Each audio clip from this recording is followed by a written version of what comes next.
Today's number, 14. That is the percentage of Burning Man attendees who are in their 20s, down from a third in 2015. Meanwhile, in that same period, the over 60 population has doubled. And in related news, a hot new drug has taken the burner community by storm. It's called Cialis.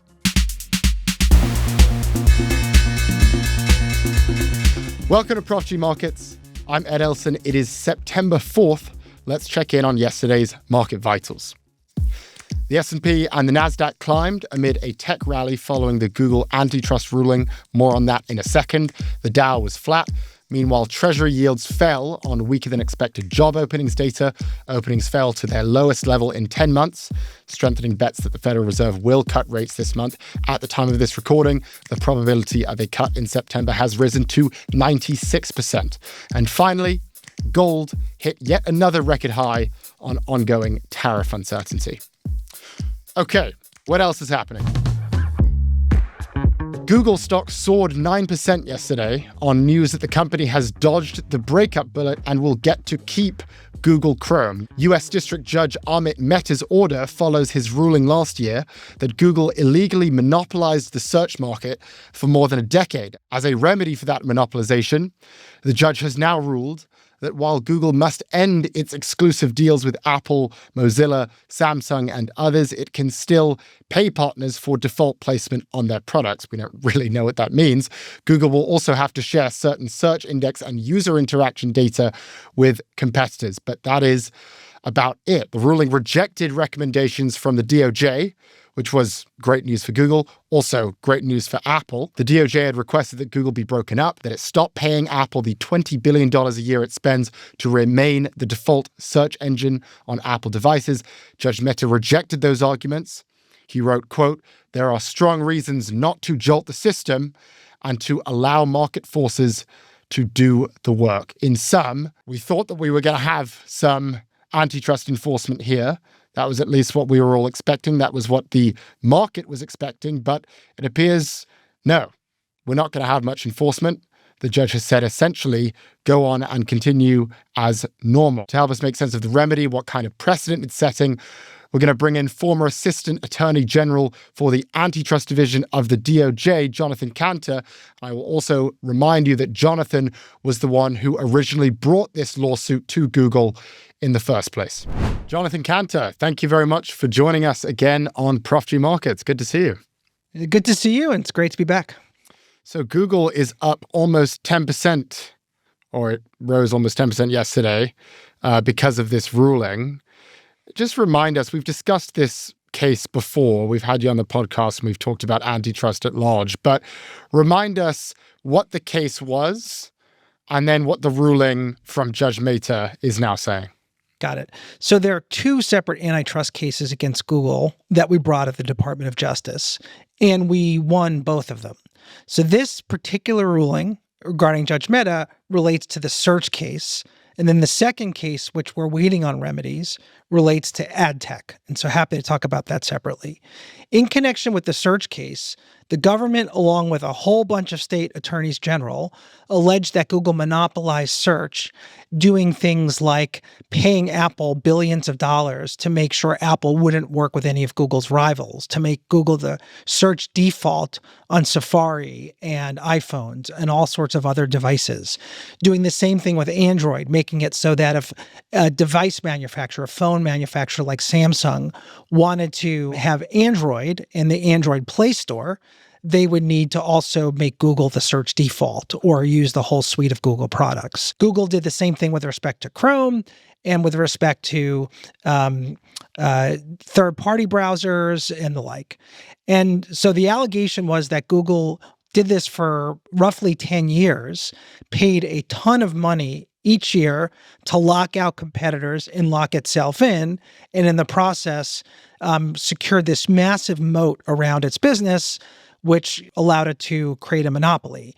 And it used that money that it got from all that search advertising to pay back to its partners like Apple billions of dollars in sharing monopoly profits in order to continue locking in its position. And so we brought that case. We did this massive trial. It took about 5 years from start to finish. So the Trump administration, the first Trump administration, started the search case. When I was overseeing the Department of Justice, we litigated the search case and we won. And then we handed the reins over to the Trump administration, who litigated the remedies, which is the phase we're at right now. Okay, so just as an observer of this, the way I think of you is you kind of revived antitrust. At least that was what it appeared to be happening when you were in charge of the DOJ. And I think people on both sides would agree with that. And so you bring this case against Google. It's this landmark decision where the judge rules in agreement with you and says, yes, Google is a monopoly, which to us observers was a very big deal. And it was also a big deal to the market. And then suddenly we're discussing the remedies. And I know that the Department of Justice recommended that perhaps Google be broken up, perhaps Chrome should be spun out or sold. It should be broken away from the company. This is what we were all expecting. And then we get the ruling, and the ruling is basically nothing. I mean, tell me what the ruling is, but my understanding is this ruling basically doesn't really do anything to Google. Even that exclusive contract with Apple, they can still keep paying Apple to be the default browser. I mean, what has this changed? Right. So this is an incredibly important moment in time, right? And so we brought a whole host of antitrust cases. We brought 2 cases against Google, and we won them both with definitive court rulings, including this search case. We brought a case against Apple, and a judge has already agreed with us that it passes the initial legal test as a sound case. The FTC is litigating in cases against Facebook and Amazon. And then we have additional antitrust cases against the likes of Ticketmaster and others. Now, this is coming at a time, especially in tech, where we've seen no regulation, no legislation. Right. Nothing has passed. There's virtually no rules, no guardrails in this country for big tech. Whether it's privacy or antitrust or anything else, they are operating effectively in a lawless society. And so this was the first direct shot on goal that a court had to impose some rules, not extraordinary rules, not rules that are being applied willy-nilly, impose rules after finding that Google, in the court's words, is an illegal monopolist and behaved like one for a period of up to close to 10 years. And so they had this opportunity.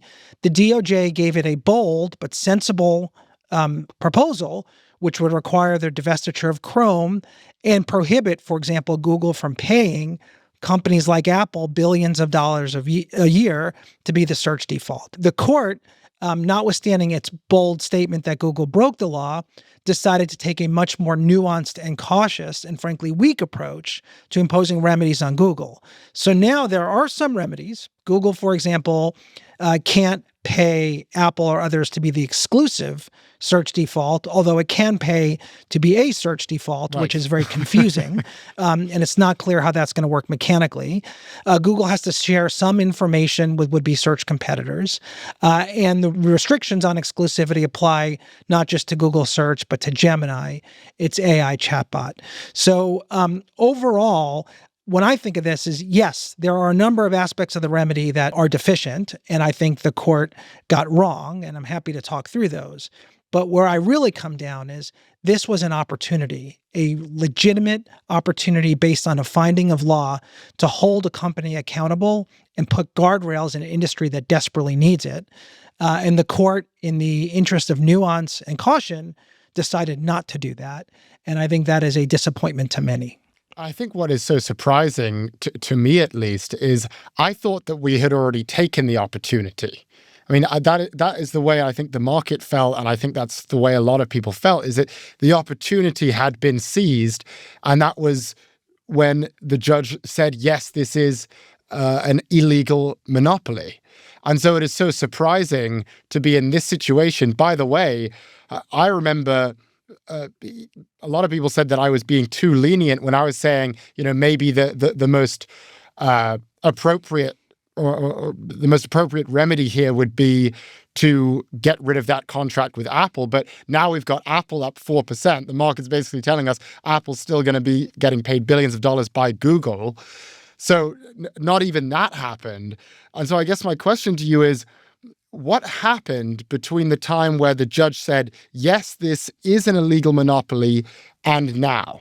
Because it seems that those are totally different places to come down. And is it, I don't know what happened. Did he change his mind? Was it something to do with the way the Trump's DOJ litigated this? Like, what happened in that time period? Yeah. So if you read the decision, what it says is that it appears Google persuaded the judge that the surge of AI competition from the likes of OpenAI and Perplexity and Anthropic and massive amounts of money coming in made it such that the court felt it didn't need to restrict Google from paying companies like Apple, because if it did, OpenAI with backing from Microsoft, Anthropic with backing from, guess what, Google, and Amazon and others would have the money to pay in turn.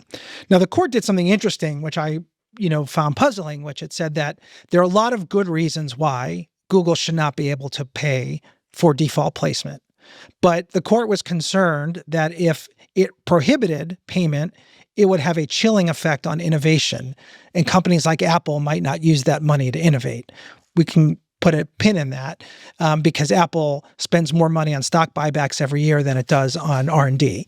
But setting that aside, that little nugget, the court was concerned that the lack of payments would have a chilling effect. But it said that it can revisit the remedy. And so if the remedy that is in place isn't working and competition isn't improving, it can revisit the remedy and perhaps require a ban on payments in the future. I personally think the right thing to do would not to be give Google, the monopolist who was found to have violated the law, the benefit of the doubt. And if anything, you start more aggressive, especially given the long-standing pattern of anti-competitive behavior and illegal conduct, and then you modulate back. Right. So again, that's disappointing. That was the court's rationale, and it is where it is. Now the DOJ can appeal that. I actually expect Google is going to appeal both the remedy and the underlying decision, notwithstanding the perception that it worked out well for them. So we may yet go another few rounds here. And then the other interesting piece of this is the court has ordered Google and the Department of Justice to go back and propose a new remedy that is consistent with the court's decision. But reading the decision, it's confusing. So, for example, how can you prohibit exclusives but then allow Google to pay? Right. So let's say Google picks the amount of money that's designed to induce exclusivity. In fact, even if not in terms, is that illegal or not? I think there are going to be some challenging questions the court has invited about what behavior is legal and not. So it's going to get messy, and we're far from done. How do you address the multiple years in which, as the judge clarified and said, Google was operating an illegal monopoly? I mean, in other words, the judge is saying times have changed because we're in the age of AI. But what about all of those years previous where the judge said, yes, this was an illegal monopoly? Is there a remedy for that? Well, that's the issue here, right? So the remedy is supposed to deny Google the fruits of its violation, and it's supposed to address the monopoly that it has gained and essentially cause the monopoly to cease. Right. The court declined to do that. Instead, it felt that the onslaught of competition from AI vendors like the OpenAI and Perplexity and others, and Anthropic, plus the relief that it did put in place would be sufficient in the current age to erode Google's monopoly power. Mm-hmm. But the thing that concerns me as a former enforcer and somebody who cares about this space deeply is that we need accountability. Companies who break the law need to understand that it doesn't pay, that if the consequences of breaking the law are less than the consequences of violating the law, then they're going to make the decision to violate the law, and they're going to view it as a cost of doing business. And so here you had, after generations of lax antitrust enforcement, you have antitrust enforcers who put their lives on the line, their professional lives, that is, and personal lives, to litigate this case forcefully and win. Now, what message does it send?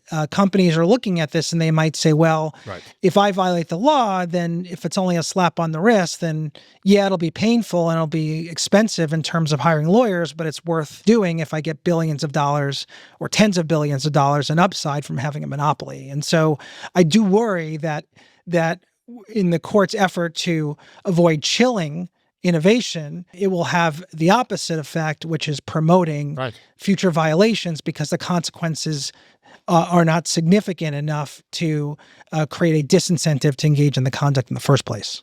It almost feels as if this undoes most of the work that you and Lina Khan did in years previous. I mean, at least from a technology perspective, if the precedent now is, yes, we will say that you're a monopoly, but then companies think to themselves, well, I doubt we're even going to get punished for this. The same thing that happened with Google could happen to us.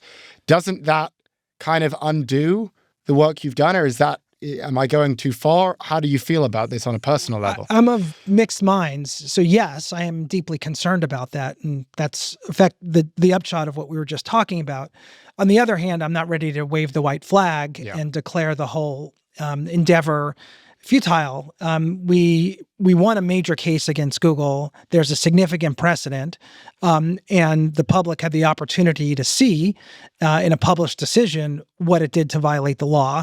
And there are a lot of private lawsuits now that are going to ensue. Mm-hmm. We have a second case against Google in Virginia that we won as well, relating to ad tech, and a remedies trial is about to kick off this month in that proceeding.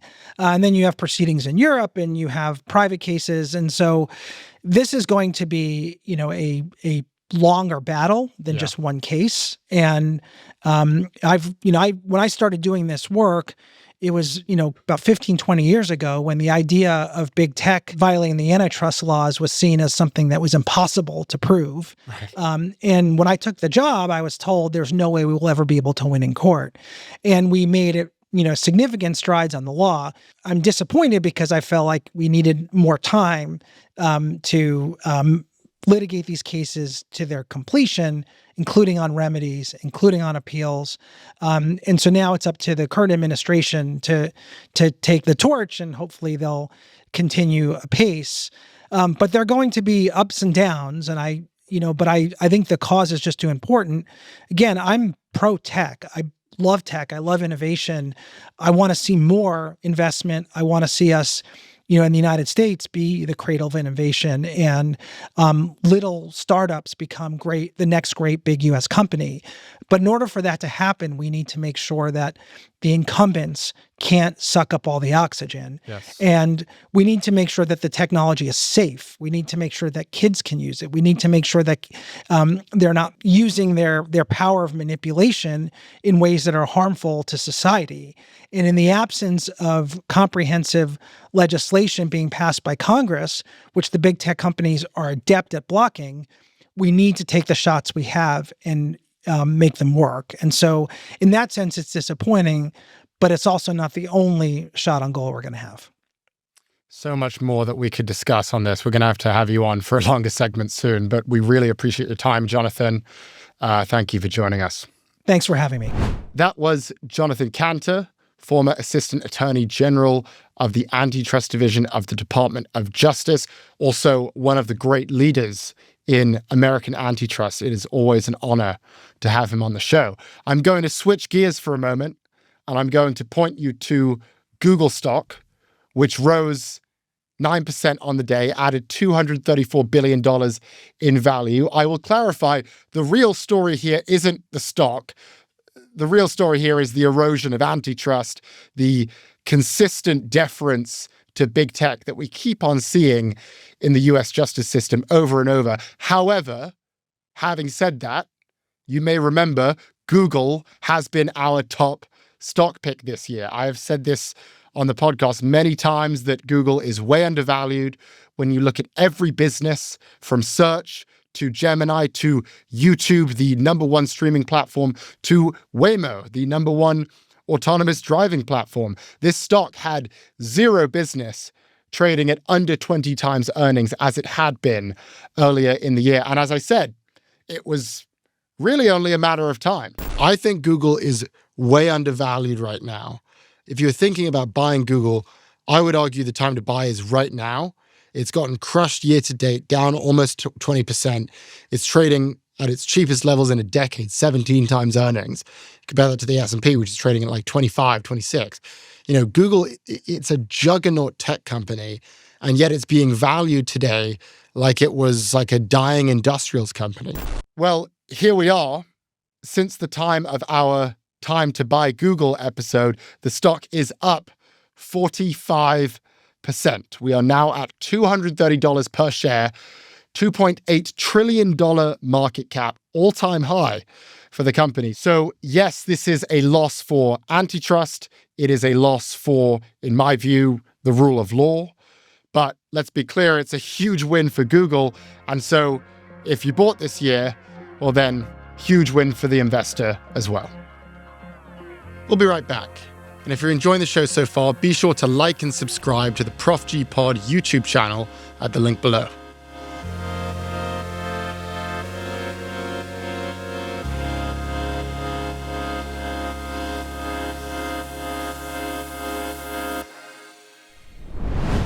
We're back with Prof G Markets.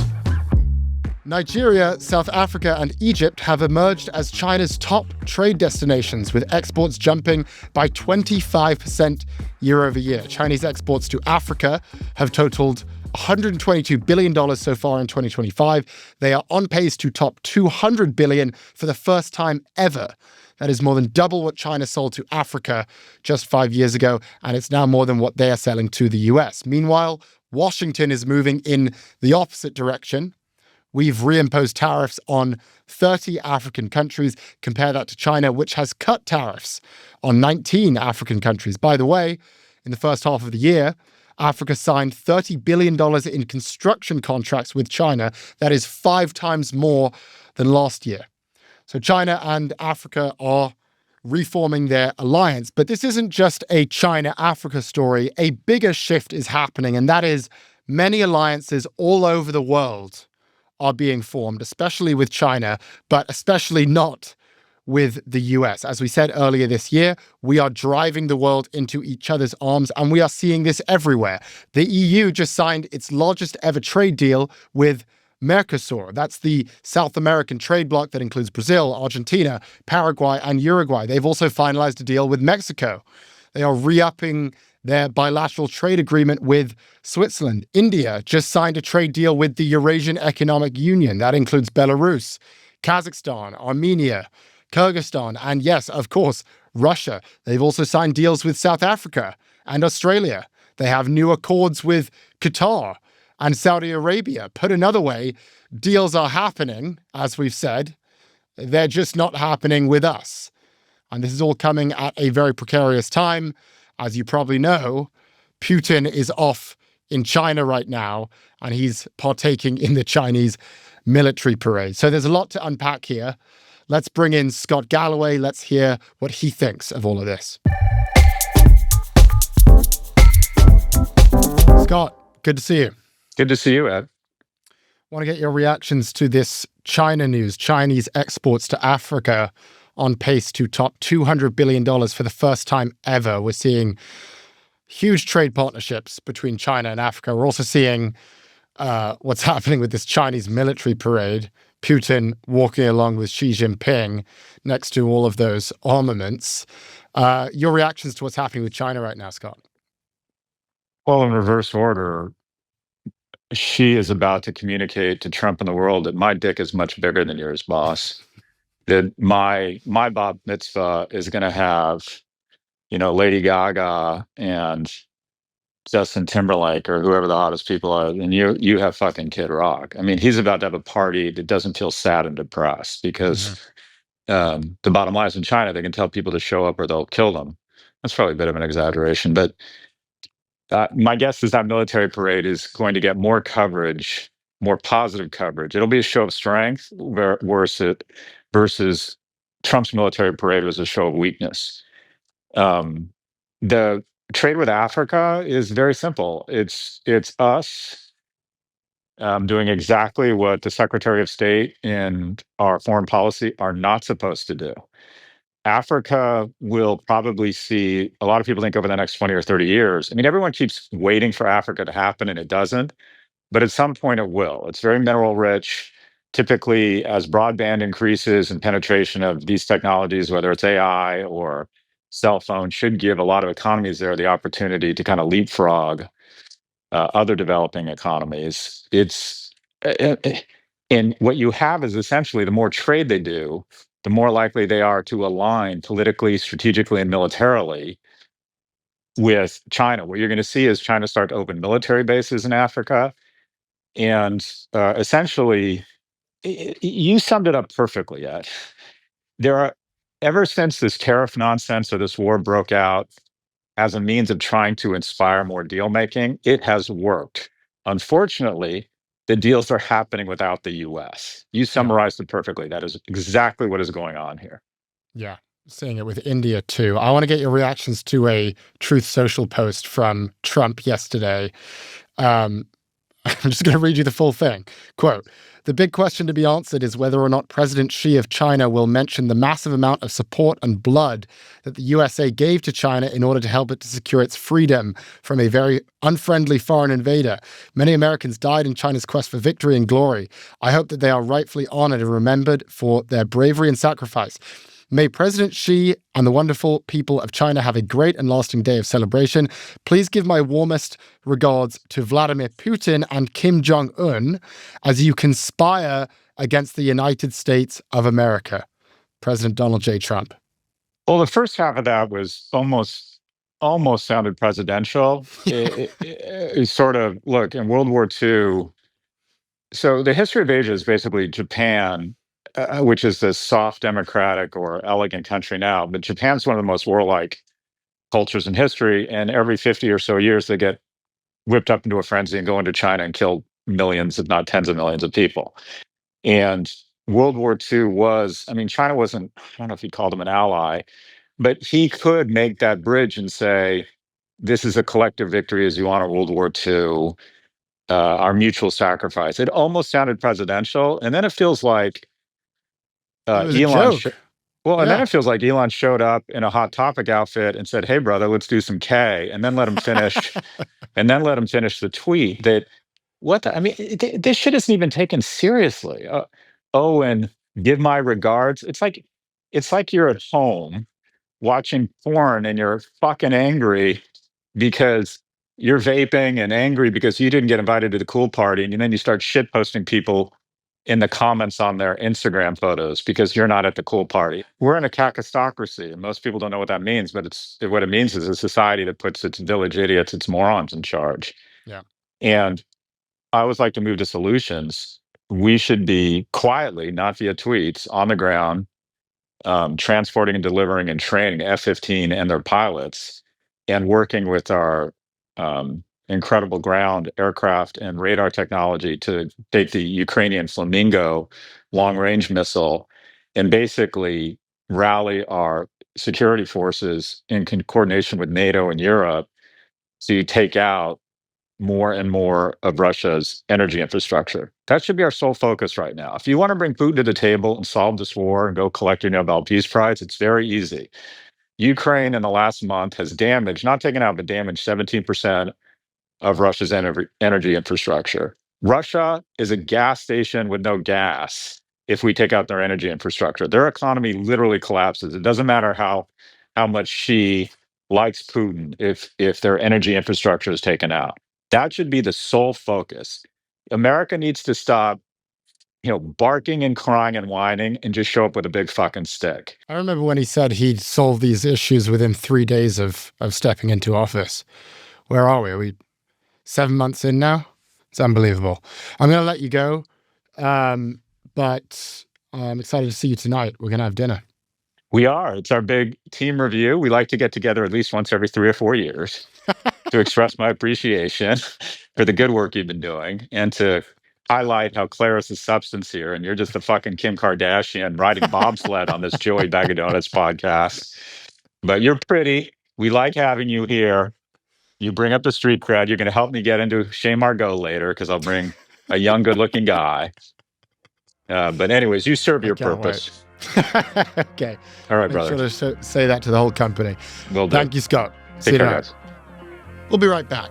And if you're enjoying the show so far, be sure to like and subscribe to the Prof G Pod YouTube channel at the link below.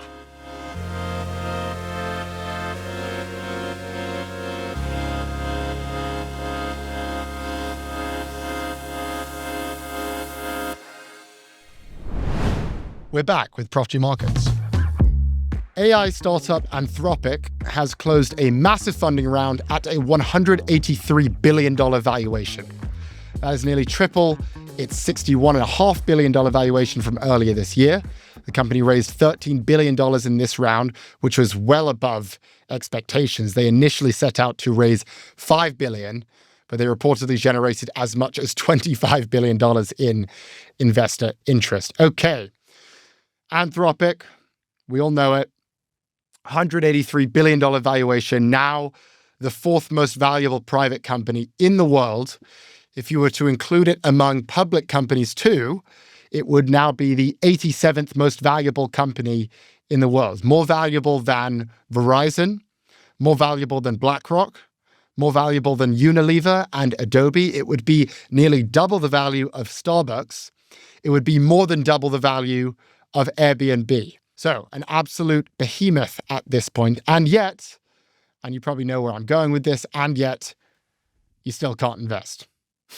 Why? Because it still isn't public. It remains in the hands of private investors. And this goes back to the same theme we keep talking about. We talked about it with OpenAI. We talked about it with SpaceX. The best companies in the world are not going public because they don't need to. They don't need the public markets' money anymore. There is more than enough money in the private markets to go round. The private markets are so flush with cash to the point where when Anthropic goes out and they try to raise $5 billion, seems like a lot of money, what happens? They end up raising nearly 3 times more than that, $13 billion. That's how much they raised. By the way, if this had been an IPO, it would have been the biggest IPO in America of the year. It would have been 9 times larger than the next biggest. The biggest IPO this year in terms of the amount of money that was raised was CoreWeave, and that IPO raised $1.5 billion. This private round raised $13 billion. So this is yet another example of the private markets essentially leapfrogging the public markets in terms of capital and investment opportunity and even maybe significance. I mean, the fact that a private venture round, not even the biggest one of the year, by the way, the fact that that is 9 times larger than the biggest IPO of the year, it's all you really need to know here. Now let's quickly check in on the investor list. Iconic co-led the round alongside Lightspeed and Fidelity. Many other institutional investors joining the cap table here. Blackstone, Coatue, Insight, TPG, many others. But the most interesting one on the list, in our view, is the Qatar Investment Authority. Why is that interesting? Well, you might remember a few weeks ago, we were talking about how once upon a time, Anthropic had been very anti-Gulf state. They said they would never raise money from Saudi Arabia. They said it was dangerous for AI companies to, quote, get in bed with the Middle East. And as we discussed on that episode, we said that there was a decent chance that they would abandon that principle. Indeed, they have. They are now in bed with Qatar. The Qatari Sovereign Wealth Fund is now one of Anthropic's top investors. Now, to be clear, we don't have an issue with raising money from the Gulf. Many companies are doing this. There is simply too much money there. Again, more money than these startups even know what to do with. But the about face from Anthropic is striking. And it is a good reminder, once again, that no matter what these companies say, no matter what their mission statements are, whatever their principles are, whatever they will have you believe, the fact remains, money always wins. So a lot of Prof G themes coming together in this story, the explosion of private capital, the explosion of Gulf state capital, the decline of the IPO. But most importantly, what this story tells us is, yeah, AI continues to rip, as we all expected. But still, in too many cases, retail cannot invest. Thank you for listening to Prof G Markets from the Vox Media Podcast Network. If you liked what you heard, subscribe to our YouTube channel and tune in tomorrow for more.